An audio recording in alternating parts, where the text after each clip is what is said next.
Hi, hi. A little bit nicer today. I've spoken with the president this morning about the unemployment numbers. So the unemployment numbers are very sad but not shocking in that we know a lot of the experts predicted that they would be brutal, and they are. But that's precisely why the president and the vice president, Secretary Mnuchin, and the whole team have been negotiating around the clock with the Hill to get this package in place, the third of its kind, in the last few weeks. And this one gives direct relief to individuals and distressed industries, $1,200 in a direct payment to Americans. If you're a family of four, a certain income level, you get about $3,400 in direct payments. It can either be direct deposit, depending on your payroll configuration, or you can get a check. Secretary Mnuchin says the implementation would be in about the next 3 weeks or so. In addition to that, I think the relief for small businesses really shows the recognition of and appreciation for the fact that they are the backbone of our American economy, and they are disproportionately affected and suffering through this health crisis. So up to 2 months of wages for your employees through loan guarantees, so long as you keep them on the payroll. But why hasn't the president commented publicly? He was pretty quick to comment on historically low numbers. He said nothing so far today. Yeah, he said a lot today, maybe just not to you, respectfully. Not to the people who are unemployed. Well, that's not true. First of all, his action speaks as loud as his words in this case, because he is the person who's waiting for Congress to act as swiftly as he does on everything, get that to his desk, sign it into law so they'll get the relief. I just walked out here to do a TV hit before I'm speaking with you. I walked out of a call he was having with the governors, and they certainly talked about the unemployment numbers. He had the G20 call earlier, so he's busy talking to the other G19 leaders and the governors and the heads of D.C. and the tribal nations and the territories, where they did discuss this. But as Secretary Mnuchin and others point out, that's precisely why we have this package ready to go, ready for the president's signature. And I think the $370-some billion for small businesses is really incredible, because so many of them, they can't make that payroll. They're in industries that are suffering grievously. They can't exactly telework. They rely on foot traffic and consumers to keep them going. So it's a recognition of that. Also, this stimulus package or relief package has over $100 billion in direct payments to hospitals, which I think is so incredibly important, because they are the frontline heroes, the healthcare workers, the first responders, the volunteers in our hospitals. Administrator Gaynor also spoke on the governor's call, telling them about surge supply. We're acquiring supplies from overseas. We're taking inventory state by state, clinic by clinic, hospital by hospital. I'm very happy to see Governor Cuomo of New York today in his lengthy press conference talk about how their PPE, they've got immediate cover for their immediate PPE needs covered. That doesn't mean all of them and forevermore, but immediately. So we knew it was going to be a very tough week in terms of unemployment claims, in terms of the number of cases, in terms of the number of deaths here and around the world. But that's why the president is talking to the G20 leaders today about a global pandemic. We are interconnected, but we're also all vulnerable, and we are connected by this. Steve? We have I don't know if the readout is public. I'll go like this. But they certainly discussed a number of ways that they can keep the minimal disruption, or minimize the disruption to the global trade supply chains, because we recognize that includes medical supplies that we need to keep going. They talked about safeguarding workers, and they certainly first and foremost talked about the health aspect of this, because as the president said 2 short days ago, this is a medical crisis before it's a financial crisis. So they discussed all of that. It was a very good conversation early this morning. And then the president had a couple of meetings and went right into the governor's call at noon. Darlene, and then, yes. How did the Easter date, Mario, and then Darlene. Okay. How did the Easter date come about? How did the president pick that date? I know it's not a firm date per what you all have said, but how did that, is it arbitrary, or how did that come about? Well, the president has been asked that question and answered it, so I'd refer you to his remarks, but I would refer you to all of his remarks, not just one that may, unfortunately, certainly not by you, be cherry-picked and distorted. He said that he was looking at around that time, but he will follow the facts and the data. And he said that in the press conference on Tuesday night. And he said, we'll follow the facts and the data. We'll listen to the scientists who now are looking at county by county data to try to find where the new clusters may be. Unfortunately, where our supplies are, where the testing is happening. I mean, we have close to 500,000 Americans have been tested that we know of, so it's probably a little bit higher. But the president said, the economy will gradually turn back on as appropriate, whether that's according to a certain industry, according to a certain geographic area. As you know, there are places that are much harder hit than others already. Peeking around the corner, we're starting to see a surge in cases in some new places. The governor of New Jersey was just talking about a 60% increase, I think, or so. You can check with his office, but it was about a 60% increase overnight. And that obviously includes heavily the commuting counties in and around New York City, which didn't go into lockdown until almost a week ago. Unfortunately, you have a mayor saying, not playing politics, but you have a mayor saying, get on, look at me, I'm on the subway, go out in the town. He's told people through a tweet on March 2nd, go, quote, live your lives and go out in the town, and then recommended what show everybody goes see. So it's very unfortunate that we now have the spread in the whole New York metro area, which, as you all know, includes many parts of New Jersey, Connecticut, Pennsylvania. I personally know people who commute from Pennsylvania into New York for work, into New York City for work. So we know that that's the epicenter, but we know many places are suffering, and that's why every governor is either on that call or represented on that call with the president, the vice president. Administrator Pete Gaynor of FEMA spoke.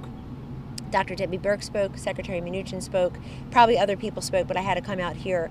But I think Easter, the president was giving people a lot of hope and basically telling this will last forever, and we'll see what happens over time. As he said, if we're still, if the data and the facts are that we're still nearing the apex or so, based on the scientific information, then we'll see. But he also just wants Americans, first of all, he's thanking Americans because people are being so vigilant and so patient.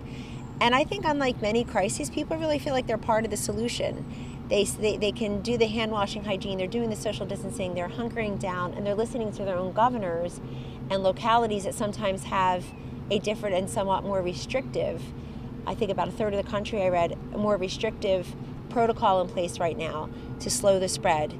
And we do hear from the scientists that that's working in many places, so we'll continue to hear that. I really think it's great that the president, the vice president, the scientists, the cabinet members go out and talk to each of you every day, and by extension to the country, because only a president can do that. Only a president can go into the briefing room here at the White House in front of the podium and say, here's the latest.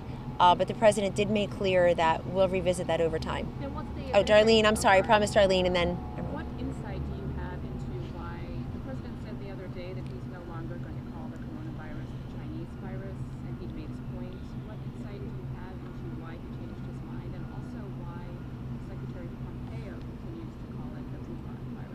Well, Secretary Pompeo made clear that's where it originated. I think it was about February 8th. I'll go check, or you can certainly. I think the New York Times had a headline, Wuhan coronavirus.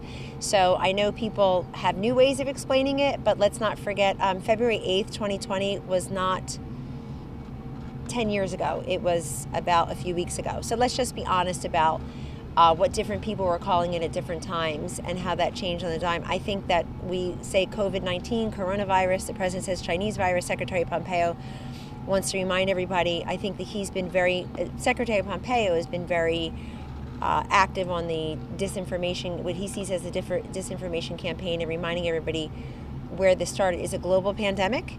And I think to try to solve it and to try to prevent it from ever happening again when we get to that stage, many people are saying, let's make sure we understand how it all started, because it is new. It's a novel strain. That's why it's called a novel coronavirus. And I think that's all I need to say. I'm still waiting to hear the answer that I asked last week. I haven't got my answer yet. Emerald? I want to follow up on one thing you said, and then I have another question. You were talking about the daily briefings, and it's important to have cabinet officials out talking to us. But some of the networks and outlets have said they won't broadcast them anymore. What's your reaction to that? I don't have a reaction to that except to say that's unfortunate, because the public is looking for information. I think the reason that those ratings are way up is because everybody's talking about this. Everybody's wondering about this.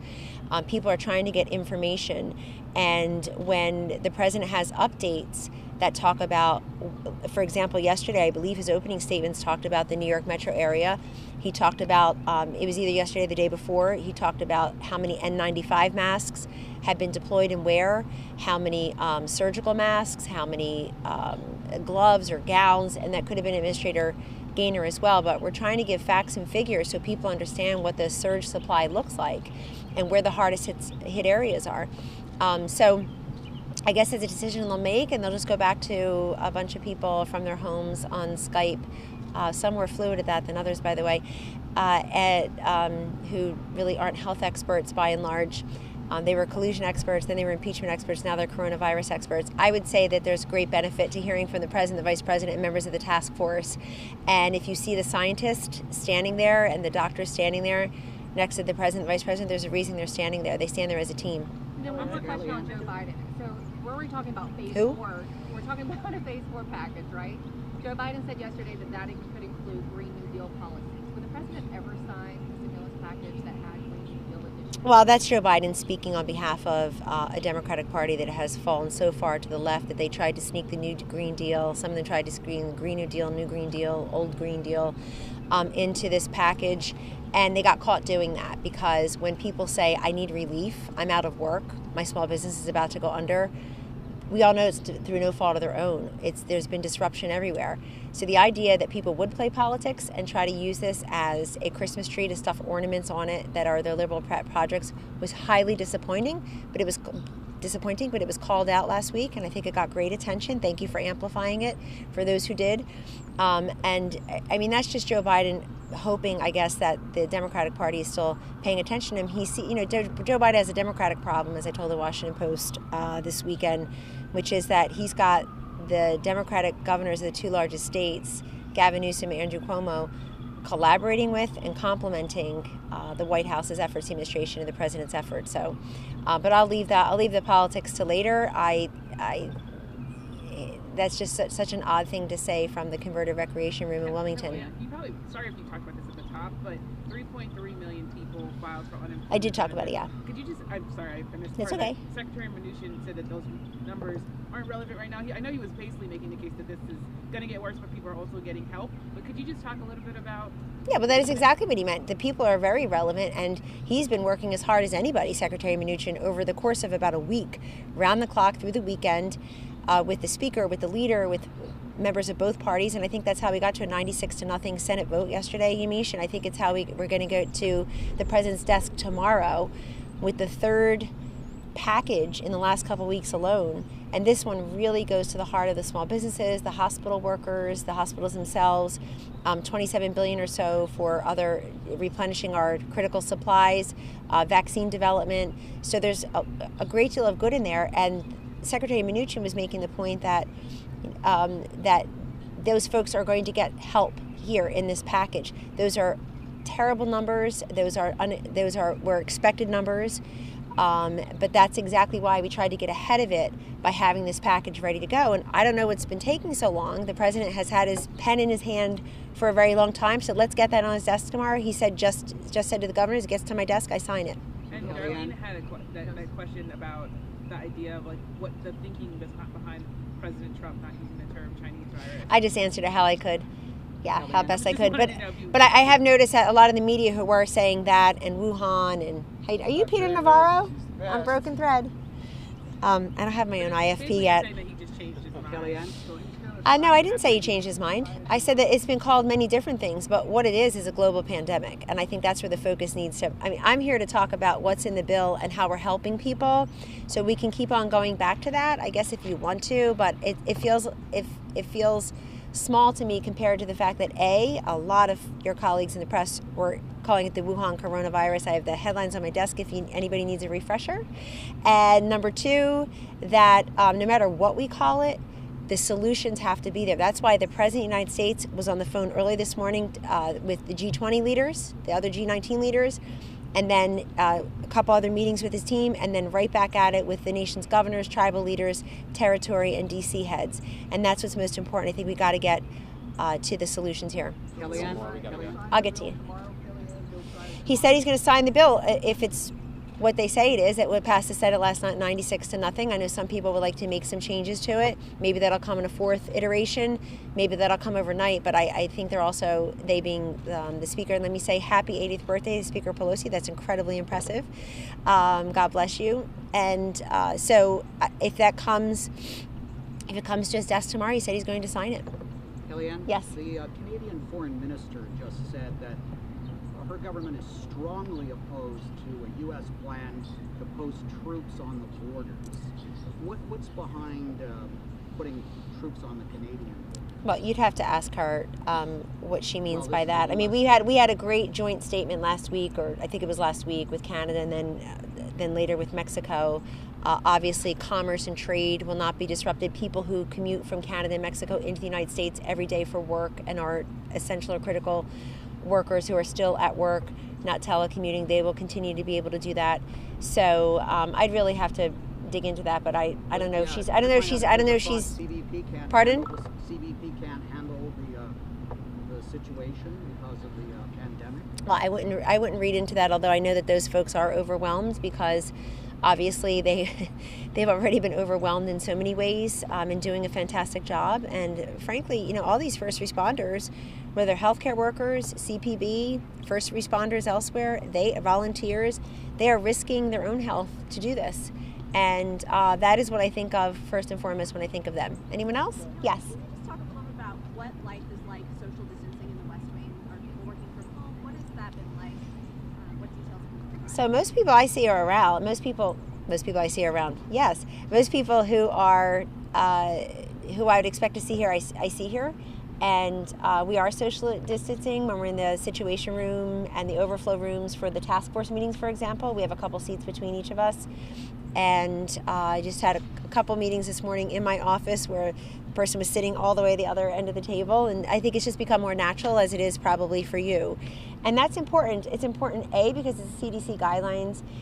B, most importantly, I'll say B is most important, it will slow the spread according to the experts and has in different places. And 3, we all have to be good role models when it comes to the country watching all of us, you in the briefing rooms, or you in your TV hits, and doing that. So so far so good with that, but yes, we are doing that. I think some people are teleworking, to answer your question, depending on their what their portfolios are here, and a number of them. I mean, I just held an opioids cabinet call because we usually meet on Tuesdays, every Tuesday in the EOB, and we weren't able to meet this week or last. So I had a call, and we had, basically 110% attendance. There are new people on the call.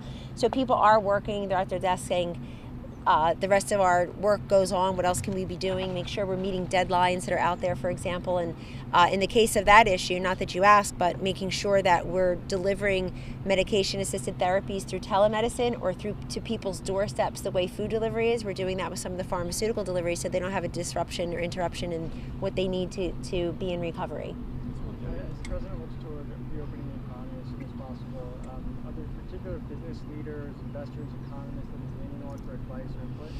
Well, many. We can't even keep up with the number of business leaders who are calling even staffers, let alone the president, the vice president, the cabinet secretaries directly. And most of them don't call with, hey, you have to reopen the government. We have to, reopen the economy. Most of them are saying, here's how we think we can help. And I have to say, on a day with such harrowing unemployment numbers, it is very heartening to me to see all of the American companies who are actually hiring. So you have Amazon and Walmart, 6 figures worth of new employees with pay raises also for them. Kroger, I know, was on the list. Lowe's and Home Depot was on the list. There's my list.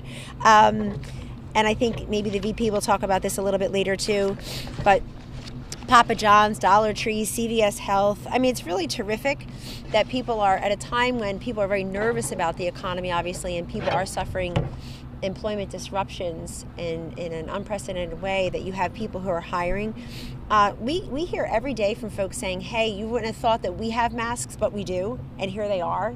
You wouldn't expect that they'd have masks, and here they are, and they're sending them either to FEMA or directly to the hospitals. It's been really incredible. Other people are making donations right to the Red Cross, I've noticed, or to other charities that they think will be suffering resources. Others are coordinating the food supply, medical supply chain. So it's been really heartening. I have a 1:30 call. On the opioids, on the county by county data, are you seeing any COVID-19 infections within communities that are ravaged by the opioid crisis? Ooh, I would never make that overlay without discussing it with I have not talked to Dr. Fauci, Dr. Birx, or Admiral Jawar about any of that, but I will take a look at that. We did notice that the fentanyl and meth coming out of China has gone down. The cartels are complaining they don't have the analogs and the ingredients they need to make their poison. So maybe that's a little light in our tunnel right now, but I will take a look at that. I have not heard anybody mention a connection to that, so it would not be for me to say. Have a great day. I like the sunshine.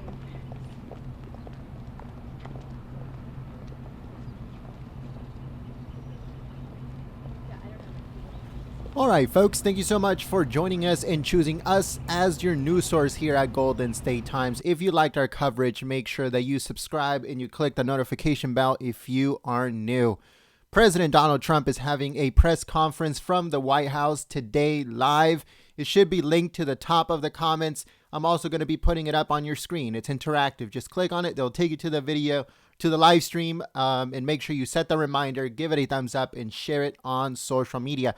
Once again, live stream today, President Trump press conference from the White House. He's going to be talking about his teleconference meeting with the G20. He's also going to be talking about his teleconference meeting with our nation's governors and also the indictments that were unsealed today by Attorney General Barr. So if you want to check out that press conference that happened earlier today, it should also be coming up on your screen. So make sure you go and check it out. But don't forget, folks, press conference later on today with President Trump. The live stream should be pinned to the very top of the comments, the link to it. Make sure you go over there, set the notification, give it a thumbs up, and share the live stream. Thank you so much, and let us know what you guys think about this press conference or press briefing with Kellyanne Conway in the comment section below. Thank you so much, and we'll see you very soon.